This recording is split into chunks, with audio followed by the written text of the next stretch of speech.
유튜브로 읽는 박정희 전기 2권 전쟁과 사랑. 박의 마음을 사로잡은 젊은 거인 이용문.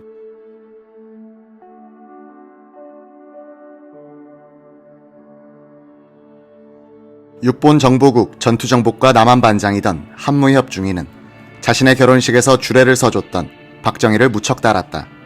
비록 박정희가 군복을 벗고 민간인으로 근무하고 있었지만 한중희는 여전히 그를 상관으로 대우하고 있었다. 이즈음 박정희에 대해서 한무협은 때로는 자포자기한 사람처럼 흔들리다가도 다시 마음 잡고 사는 모습으로 바뀌는 등 기복이 있었다고 기억한다. 젊고 미인인 연인과 함께 살고 있었지만 집안이 편치 못했다. 한때는 빨갱이였고 결혼하여 딸까지 두고 있으며 파면되어 장래가 어두운 박정희에 대해서 동거녀 이연라는 절망하기 시작했다. 그녀의 생전 증언. 우리 사이에 아이가 있었다고 하는데 아이를 낳을 새가 어디 있었어요. 살기는 햇수로 3년이지만 같이 산 것은 8개월 정도밖에 되지 않았어요. 가출을 수도 없이 했으니까요. 아이가 있었다면 붙잡혀 못 나왔을걸. 그 사람이 얼마나 독한 사람인데 나를 놔줘요. 미스터 박은 방에 누워 책으로 얼굴을 덮고 연설을 하곤 했습니다. 독일의 히틀러가 독재자이긴 하지만 영웅이라고 하더군요. 나긴 난 사람이라고. 미스터 박 그 사람은 국방장관 자격은 있다고 생각했어요. 그는 요만큼을 가도 나를 데리고 가려고 해요. 화장실에 오래 있어도 들여다봐요. 내가 달아날까봐. 미스터 박은 땅을 치고 울기도 많이 했습니다. 날 놔달라고 자꾸 그러니까 울더군요. 그런데 그 모습을 보고도 나는 아무렇지도 않았습니다. 괘씸하고 그 얼굴이 가면같이 느껴지고요. 여자가 있다는 것도 몰랐는데 아이까지 내 앞으로 입적하겠다니 천길만길 뛰겠더라고요.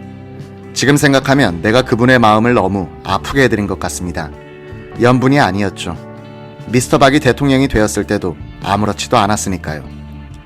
박정희는 큰딸 제옥을 데리고 가출한 뒤 소식이 없는 본처 김호남과 정식으로 이혼해 호적을 정리하려고 속을 태웠다.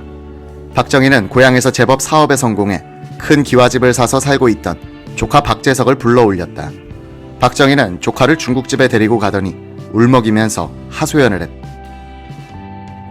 너희 숙모하고 이혼 좀 시키두고 제가 어떻게 이혼을 시킵니까? 내가 지금 새로 장가를 가야겠는데 이혼이 안 되니 좀 도와다오. 박재석은 고향으로 내려와서 김호남을 찾아가 사정했으나 펄쩍 뛰는 것이었다. 박정희의 울적한 마음을 달래주는 것은 술이었다. 박정희는 많지 않은 월급에 비해서 술을 과하게 마시는 편이었다.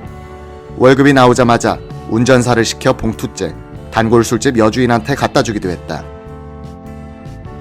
백선엽 정보국장은 이런 박정희를 도와주려고 배급품인 시레이션과 담배를 모아서 건네주기도 했다.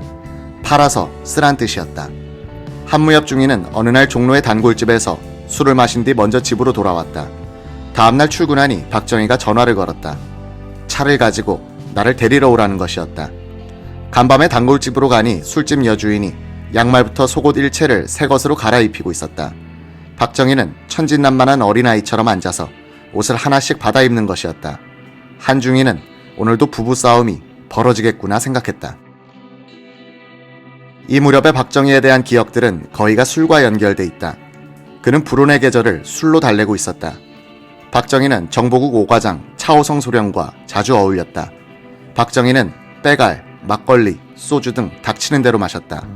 곧잘 팬티 차림으로 주저앉아 격식과 체면도 벗어던진 채 먹고 마시고 춤추곤 했다. 차씨에 따르면 박정희는 취하면 아무나 부둥켜 안고 볼에 침이 묻을 만큼 입을 맞추는 버릇이 있었다. 깨어있을 때는 목석 같은 박정희였지만 취하면 한량이었다. 5.16 거사의 주체 세력이 되는 6.4 8기생들과의 인연도 이 무렵 술을 통해서 맺어졌다. 공산 빨치산의 활동이 격화되자 정보국의 일이 많아지기 시작했다. 백선엽 국장은 첩보과장 개인주 중령과 전투정복과 선임장교인 유양수 대위를 부르더니 6.4 8기생들이 졸업하는데 임자들이 가서 머리 좋은 생도들을 데리고 오라고 했다. 유 대위는 1000명이 넘는 졸업 예정자들 가운데 성적이 좋은 생도들을 면접해 그해 6월에 31명을 정보국으로 데려왔다. 15명은 전투정복과에 배치됐다. 자민련 총재를 지낸 김종필 소위를 비롯해 이영근, 이병희, 전재덕, 전재구, 석정선, 서정순 등 전투정복과 출신들은 5.16의 기획과 거사 뒤의 정보부 창설 등에 깊이 관여하게 된다. 박정희 대통령의 경호실장이 되는 박종규는 그때 사병으로 전투정보과에서 근무하고 있었다. 이들 8기 장교들의 마음을 사로잡은 것이 민간인 박정희였다. 이영근의 증언. 작전과 정보에 대해서 경험이 없었던 저희들의 눈에는 박정희 그분이 하나의 경이였습니다. 빨치산들의 이동이 감지되면 그들의 예상 이동 경로를 저희 과에서 판단해 작전국에 알려주곤 했는데 그분의 예상이 적중하는 것을 많이 봤습니다. 상황실에 가끔 상관들이 나타나 박정희의 지도하에 8기 장교들이 그려넣은 상황판을 비판하는 경우가 많았다. 경험이 적은 장교들이 생각하기에도 억지 주장을 하는 상관이 있었다. 그런 사람들이 상황판을 지우고 자기 생각대로 그려놓고 나가버리면 그때까지 듣고만 있던 박정희는 자식 알지도 못하면서 라고 한마디를 한 다음 마른 걸레로 다시 상황판을 지우고 본래대로 그려놓는 것이었다. 며칠 지나고 보면 본래의 판단이 맞아떨어진 것으로 밝혀져 박정희에 대한 존경심은 배가 되더란 것이다. 박정희는 8기생들을 무교동의 은월정이란 술집으로 자주 데려가곤 했다. 이영근은 먼저 퇴근해 막걸리에 얼음을 넣어 차게 해놓는 임무를 도맡았다. 우리들에게 그분은 형님 같기도 하고 아버지 같은 느낌도 들었어요. 업무에 대해서는 엄격한 분이 술자리에서는 상하 관계를 의식하지 않도록 소탈하게 우리를 대해주었습니다.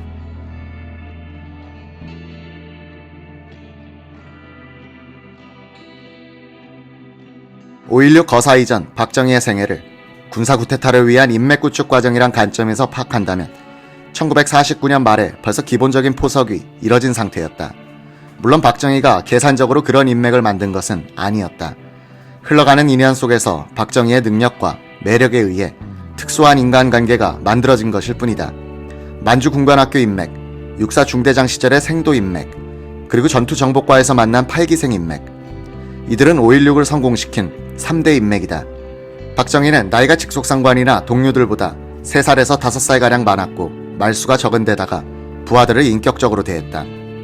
상관들이나 동료들은 그를 어려워했고 부하들은 그를 존경하게 됐다. 8기 출신 이영근은 박정희 실장의 가장 큰 욕은 그 자식 정도였다면서 이런 분이 부하들에게 어떻게 기합을 넣는지 궁금했다는 것이다. 박정희가 부하들을 조용히 그러나 꼼짝 못하게 장악하는 비결이 있었다. 당시 그는 민간인인데도 청년 장교들이 올리는 서류를 검토하고 때로는 결재도 했다. 처음에는 내용을 읽어보지도 않고 무조건 동의를 해주는 것 같았다. 그래서 장교들이 해이해져 있을 때쯤이면 문서를 하나 골라 꼼꼼히 읽어보고는 철자법이 틀린 것까지 들춰내 고쳐놓는 것이었다. 그리고는 아무 말도 하지 않고 슬며시 작성자의 책상 위에 갖다 놓는다. 문서가 엉망이라도 박정희는 그냥 고개를 갸우뚱할 뿐 대놓고 질책하는 일이 없었다. 이러니 장교들은 더 긴장하게 됐다. 1949년 7월 30일 백선엽 정보국장은 오사단장으로 승진해 나가고 후임으로는 기갑연대장 이용문 대령이 들어왔다. 겉으로 좀처럼 드러내지는 않지만 가슴 깊숙이는 아주 높은 자존심과 엘리트 의식을 파묻어두고 있어 웬만해서는 자신을 굽히지 않는 박정희에게도 이용문은 아주 큰 사람이었다. 이용문은 그때 나이가 33이었지만 벌써 소설을 몇 권 쓸만한 모험을 거친 풍운하였다. 그는 박정희보다 한 해 먼저 평양에서 났다.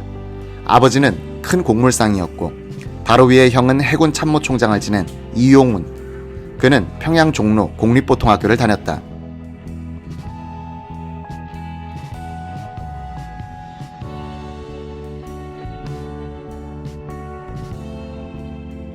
동급생 가운데는 6.25 남침 때의 육군 참모총장 최병덕과 화가 이중섭이 있었다.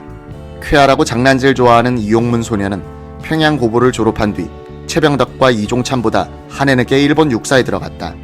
기수로는 박정희보다 7기나 앞인 50기였다. 이용문은 육사를 졸업하자 기병 장교가 되어 도쿄에 주둔하고 있던 근위 부대인 제1기병연대에 배속됐다. 빨간 바지를 입고 서러브레드 준말을 탄 쭉 빠진 미남자 이용문은 같은 부대 소속의 니시 대위가 1932년 로스앤젤레스 올림픽에 출전해 마술에서 금메달을 따 국민적 영웅이 된 분위기에 힘입어 어디를 가든지 무리 속에서 눈에 확 띄이는 청년 장교였다. 23살에 결혼해 장남 이건계를 얻은 이용문은 만주에서 근무하다가 1942년부터는 대본영으로 불린 일본군 참모본부에 있었다. 그는 엘리트 장교들이 근무하는 이곳에서 1년 남짓 있다가 남방전선으로 나갔다. 김정열 등 일본 육사 동창생들의 추억담에 따르면 통이 큰 이용무는 어딜 가든지 소자이면서도 장관과 같은 호압한 생활을 하더라는 것이다. 후배들이 찾아가면 어디서 그런 음식을 구해오는지 질펀한 향응을 베풀어줬다.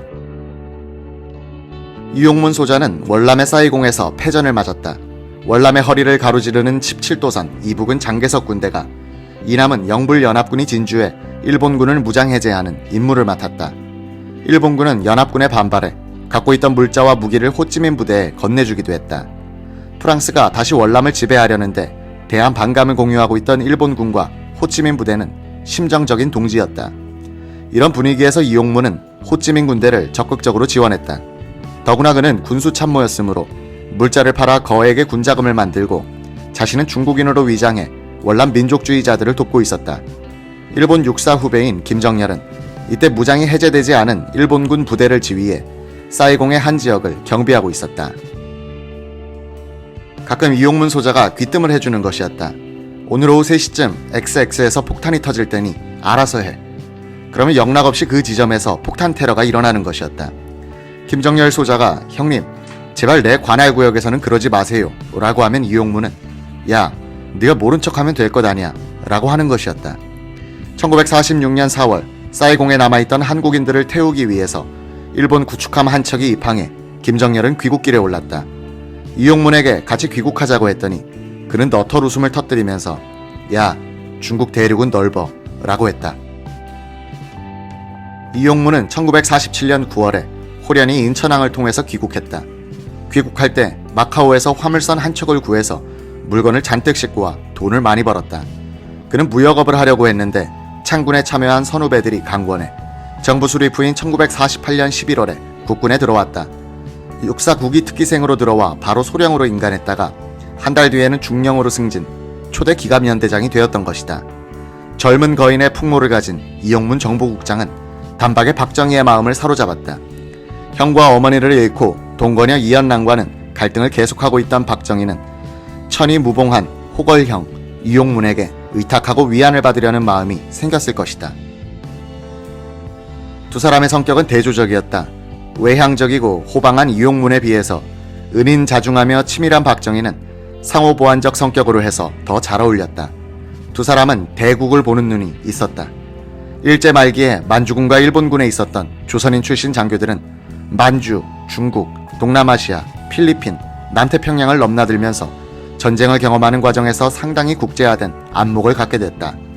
교과서적 지식을 가진 백명서생이 아니라 몸으로 떼어서 배운 국제 감각을 가진 장교들이 창군 과정에 참여했다는 점은 주의해 볼 만한 대목이다. 박정희와 이용문은 서로의 안목을 인정한 바탕에서 뜻을 같이 할 만한 사이가 된다. 이용문은 누군가가 박정희의 사상 문제를 새삼 거론하자 대수롭지 않다는 듯이 말했다. 아, 사나이 대장부가 한번 마음 고쳐먹었으면 그만이지 뭐. 이용문은 어려움에 빠진 사람을 도와주는 일을 자기 일처럼 하면서도 생색을 내거나 보답을 기대하지 않았다.